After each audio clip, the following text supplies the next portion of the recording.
మా బాప ఒప్పుకోక నేను పెళ్లి చేసుకోలేదు గాని ఒప్పుకుంటే ఎప్పుడో పెళ్లి చేసుకుందును.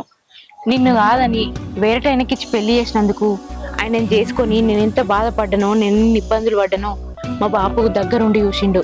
అందుకే ఇన్నేళ్లకు ఈ నిర్ణయం తీసుకున్నాడు. నేను ఎవరితోటి సంతోషంగా ఉంటానో, ఎవరితోటి నా జీవితం మంచిగా ఉంటుందో ఆయన ఎన్ని రోజుల కన్నా తెలుసుకున్నాడు. కానీ నేను ఆలోచించేది నా బిడ్డ గురించే బావా. నేను చేసిన తప్పుకు నా బిడ్డ బలి కావద్దు, కన్న కడుపుకు నా పానం కొట్టుకుంటది. అందుకే నా బిడ్డ గురించి ఆలోచించి ఇన్నేళ్ళు నీకు దూరంగా ఉన్నా.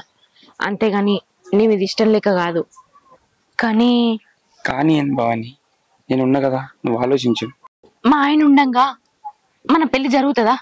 ఆయన ఉండంగా మనం పెళ్లి చేసుకుంటే నలుగురు ఏమనుకుంటారు? నాకు విడాకులు ఇయ్యాడు, నన్ను విడిచిపెట్టి ఆయన ఉండడు. అసొంటప్పుడు మన పెళ్లి ఎట్లా జరుగుతుంది? నేనున్నా కదా భవాని, నేను చూసుకుంటా. ఏం చేయాలో నాకు తెలుసు, నేను చేస్తా. ఏం చేస్తావు బావా? వాడిని చంపేద్దాం. ఏంది చంపేద్దామా? లోకం మీద చాలా జరుగుతున్నాయి ఇలాంటివి. మనం సంతోషంగా ఉండాలంటే వాడిని చంపేయాలి. నేను చంపేసే బాధ్యత నాది, నేను చూసుకుంటా. నీకెందుకు బాధ? అది కాదు బావా, తొందరపడి నిర్ణయాలు తీసుకుంటే భవిష్యత్తులో ఏమన్నా ఇబ్బందులు అయితే కావచ్చు. ఒకసారి ఆలోచించు. ఏమి ఇబ్బందులు ఉంటాయి, నేను ఉన్నా కదా, నీకు ఎందుకు?